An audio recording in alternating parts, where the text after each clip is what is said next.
کچھ عرصے بعد جب وہ واپس اسپین گیا تو ان میں سے 6 لوگوں کو ساتھ لے گیا تاکہ وہاں جا کر ثابت کر سکے کہ اس نے انڈیا کھوج لیا ہے۔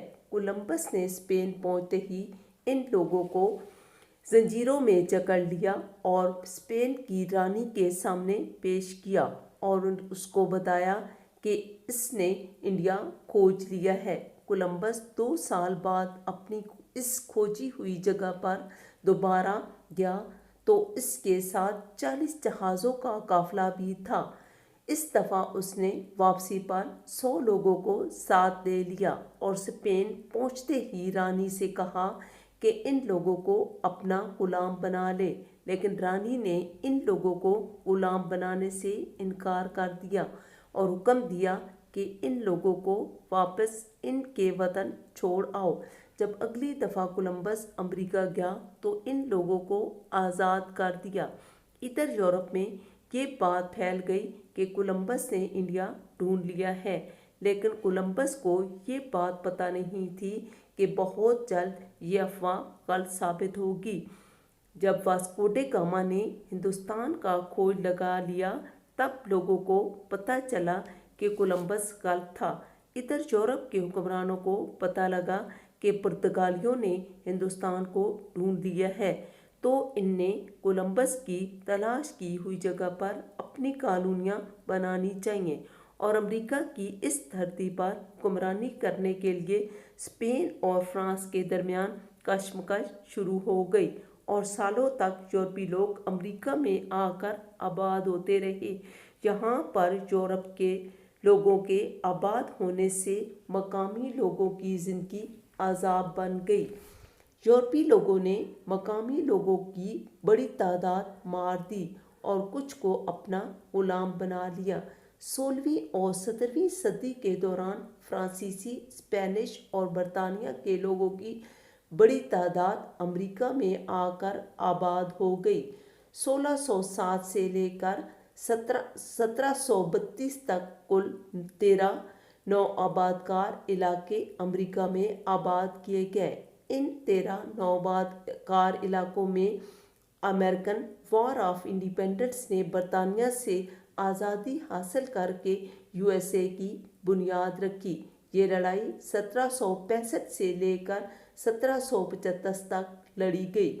ان میں سے پہلے 10 سال امریکن ریولیوشن کے ہونے والے یورپی باشندوں نے امریکن ریولیوشن کے اس دور میں مقامی لوگوں کا ساتھ دیا۔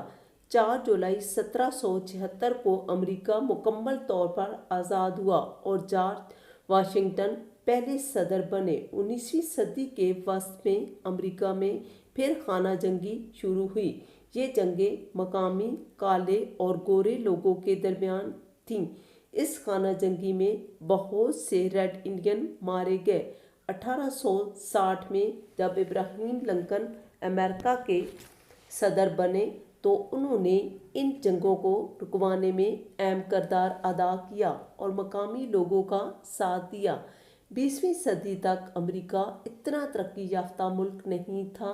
اس وقت برطانیہ ہی سپر پاور تھا، لیکن ورلڈ وار کے دوران برطانیہ کو بہت نقصان ہوا اور معاشی طور پر بدحال ہو گیا۔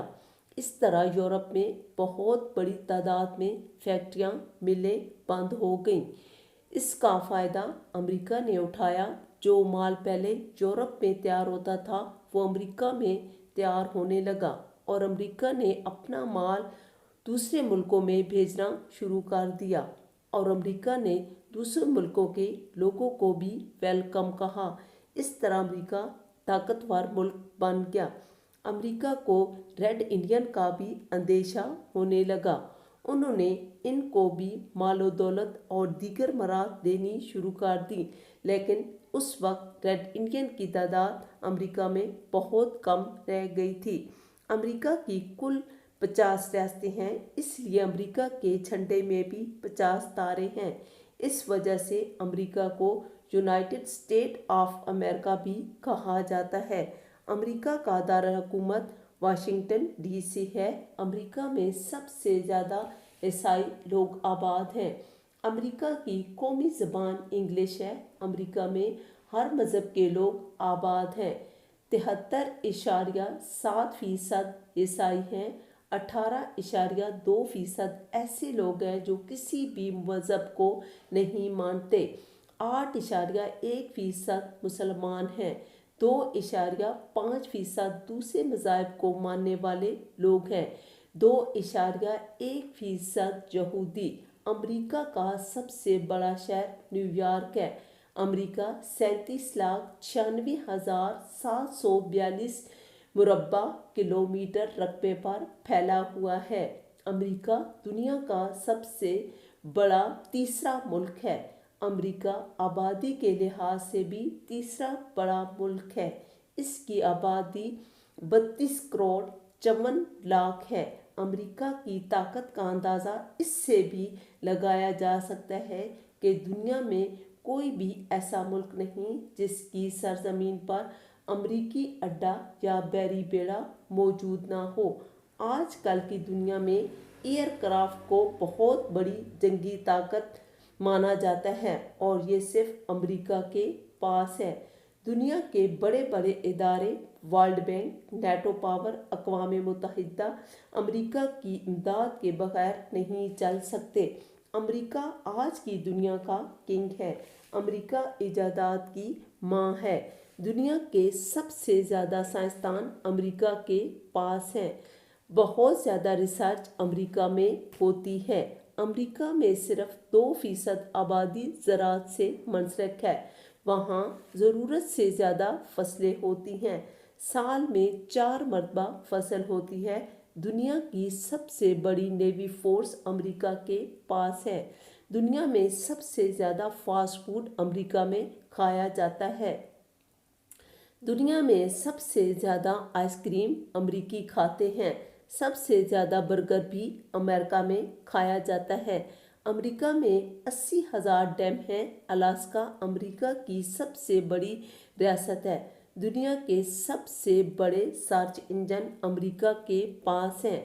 ایپل کمپنی جو پوری دنیا میں چھائی ہوئی ہے، اس کا تعلق بھی امریکہ سے ہے۔ دنیا کی سب سے بڑی لائبریری امریکہ میں ہے۔ امریکہ کی امیر ترین ریاست ورجینیا ہے۔ امریکہ کا قومی کھیل بیس بال ہے۔ ریسلنگ، فٹ بال، باسکٹ بال بھی امریکہ میں کھیلا جاتا ہے۔ امریکہ سب سے زیادہ اسٹوڈنٹ ویزا دیتا ہے۔ امریکہ نے ہر کام برطانیہ کے الٹ کیا تاکہ اس کی اپنی پہچان بن سکے۔ امریکہ میں لیفٹ ہینڈ ڈرائیونگ ہے جبکہ برطانیہ میں رائٹ ہینڈ۔ ایکس ویلٹن امریکہ کی امیر ترین عورت ہے۔ اس کی دولت 38.2 ارب ڈالر ہے۔ جو بائیڈن امریکہ کے 46ویں صدر ہیں اور امریکہ میں صدارتی نظام ہے۔